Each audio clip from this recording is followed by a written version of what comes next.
Hello friends, आप सभी का स्वागत है हमारे यूट्यूब चैनल पर। जैसा कि आप सब लोग जानते हैं, 1 फरवरी को बजट आया है जिसमें इनकम टैक्स से रिलेटेड एंड टीडीएस से रिलेटेड बहुत सारे चेंजेस आए हैं। वो हम इस वीडियो में डिस्कस करेंगे वन बाय वन। तो आइए स्टार्ट करते हैं, समझते हैं क्या क्या चेंजेस आए हैं फाइनेंस एक्ट 2025 से। सबसे पहला चेंज आया है, स्लैब रेट में चेंज किया है बजट में, जो कि एप्लीकेबल है आपका असेसमेंट ईयर 26-27 से। और ये चेंज आया है न्यू टैक्स रिजिम में, ठीक है, जो कि एप्लीकेबल है individual, HUF, association of person, body of individual और आर्टिफिशियल जुडिशियल पर्सन। तो ये चेंजेस असेसमेंट ईयर 26-27 से एप्लीकेबल है, अंडर न्यू टैक्स रिजिम में है। स्लैब रेट क्या किया इन्होंने, up to 4 lakh rupees rate of tax nil रखा है। मींस अगर आपका टोटल इनकम अगर 4 लाख तक है तो आपको रिटर्न फाइल करने की भी रिक्वायरमेंट नहीं होगी और आपकी कोई टैक्स लायबिलिटी नहीं होगी। नेक्स्ट स्लैब रखा है 4 लाख टू 8 लाख, 4 लाख का गैप रखा है, ठीक है। तो नेक्स्ट 4 लाख पे 5% का रेट रखा है और next 4 lakh means 8 lakh to 12 lakh 10% income tax rate है और 12 लाख टू 16 लाख 15% रेट है, 16 लाख टू 20 लाख 20% रेट है, 20 लाख टू 24 लाख पे 25% रेट है एंड 24 लाख से अगर आपकी टोटल इनकम ज्यादा है, अबाउ 24 लाख है, तो 30% टैक्स रेट होगी, ठीक है। तो ये स्लैब रेट एप्लीकेबल होगा फ्रॉम असेसमेंट ईयर 26-27 से। तो ये चेंज आया है।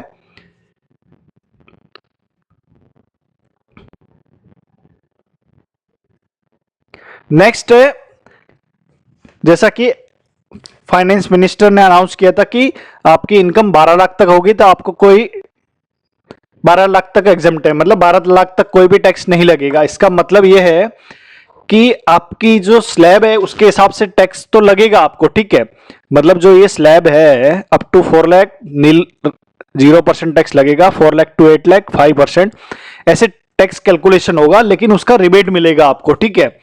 मतलब अगर आपकी इनकम 12 लाख तक है तो उस केस में आपको इनकम टैक्स आपको कुछ पेमेंट नहीं करना होगा 60,000 रुपीज तक, और एक्चुअल लाइबिलिटी जो होगी दोनों में से जो भी कम होगा वो आपको रिबेट अलाउड होगा अंडर सेक्शन 87A, वो भी अलाउड होगा under new tax regime only, ठीक है। तो ये चेंजेस न्यू टैक्स रिजीम को फोकस करते हुए लाए गए हैं, जो कि एप्लीकेबल होगा फ्रॉम असेसमेंट 26-27 से। मतलब अगर आपकी इनकम 12 लाख तक है तो आपको कोई भी टैक्स देने की जरूरत नहीं है। लेकिन इसमें आपको एक ध्यान रखना होगा कि जो रिबेट आपको मिलेगी वह नॉर्मल इनकम पे मिलेगी। स्पेशल इनकम जैसे कि capital gain 111A, section 112 capital gain, उस पे आपको ये रिबेट नहीं मिलेगी, ठीक है। तो अगर ऐसी कोई इनकम है तो आपको उस पे स्लैब रेट के हिसाब से टैक्स लायबिलिटी पेमेंट करना होगा, वह रिबेट में कवर नहीं होगा। अभी सैलरीड इंडिविजुअल की बात करें तो उसकी अगर सैलरी 12 लाख रुपीज है, 12,75,000 रुपीज है, तो उस केस में उसको टैक्स लायबिलिटी जीरो आएगी, क्योंकि 75,000 का स्टैंडर्ड डिडक्शन मिल जाएगा जो कि ऑलरेडी है, और 12 लाख पे टैक्स लायबिलिटी आएगी 60,000, उसका रिबेट मिल जाएगा, ठीक है। तो इस तरीके से 12 लाख तक की इनकम पे कोई टैक्स पे करना नहीं होगा फ्रॉम असेसमेंट ईयर 26-27 से। नेक्स्ट है कि जो सेल्फ ऑक्यूपाइड प्रॉपर्टीज होती थी उसमें कुछ कंडीशन होती थी। अभी तक लॉ ये था कि आप 2 सेल्फ ऑक्यूपाइड प्रॉपर्टीज को कुछ कंडीशन के साथ सेल्फ ऑक्यूपाइड प्रॉपर्टी का रेंटल इनकम जीरो ले सकते थे, ठीक है, मतलब ग्रॉस एनुअल वैल्यू जीरो ले सकते थे, लेकिन उसके साथ कुछ कंडीशंस थी। लेकिन बजट में इन्होंने कंडीशंस को डिलीट कर दिया है और असेसी को ऑप्शन दिया है कि वो कोई भी 2 प्रॉपर्टी को सेल्फ ऑक्यूपाइड डिक्लेयर कर सकता है और उसकी ग्रॉस एनुअल वैल्यू नील डिक्लेयर होगी और अकॉर्डिंगली उस पर कोई टैक्स नहीं आएगा और उस पर कोई कंडीशन भी नहीं होगी कि, ठीक है। तो सेल्फ ऑक्यूपाइड प्रॉपर्टी जैसे कि आपके पास 2 फ्लैट है, 3 फ्लैट है, ठीक है, तो उस केस में एसएससी के पास ऑप्शन है कि उसमें 3 फ्लैट में से कोई भी 2 फ्लैट वह सेल्फ ऑक्यूपाइड डिक्लेयर कर सकता है रिटर्न में, और उसकी वैल्यू 0 दिखा सकता है, ग्रॉस एनुअल वैल्यू, ठीक है, रेंटल इनकम की। तो वो एसएससी के पास ऑप्शन है, ठीक है। पहले कंडीशंस थी इसकी कुछ, वो अभी कंडीशन सेटिस्फाइड करने की जरूरत नहीं है।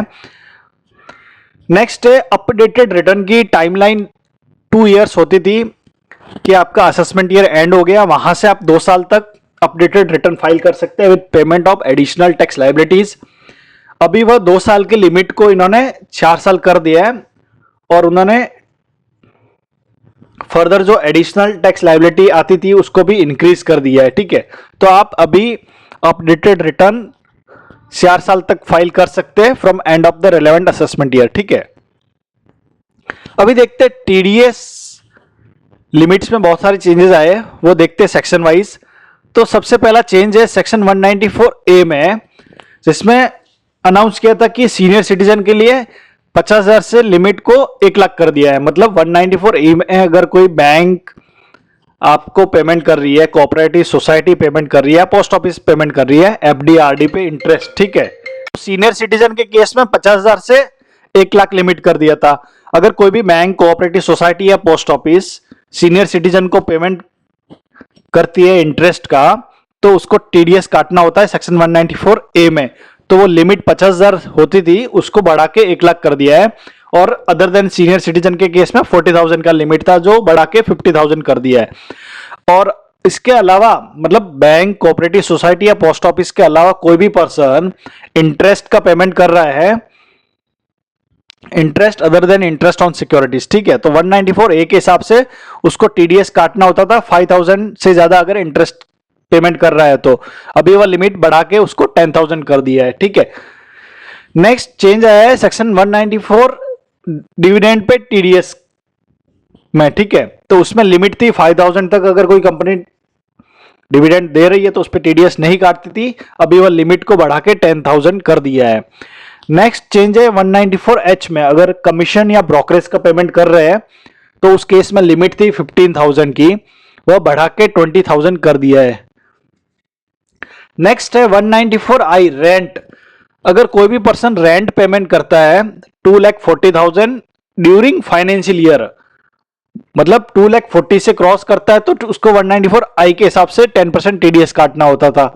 लेकिन अभी वह लिमिट 2,40,000 पर एनम से बढ़ा के 50,000 पर मंथ और पार्ट ऑफ द मंथ कर दिया है।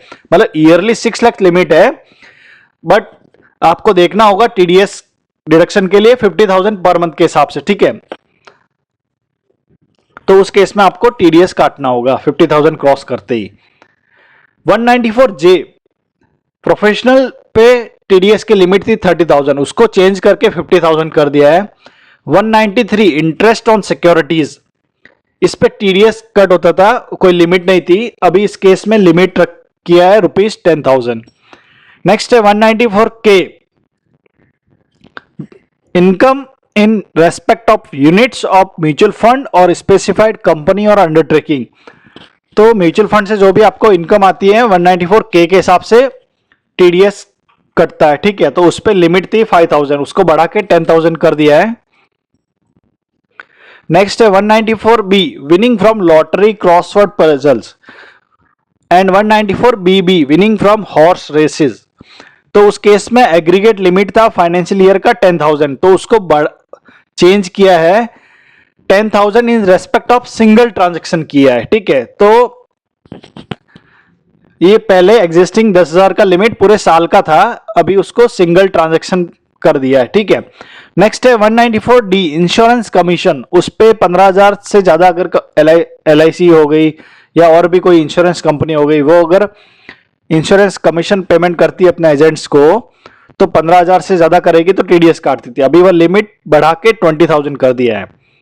नेक्स्ट है 194G, उसमें लिमिट को 15,000 से 20,000 कर दिया है।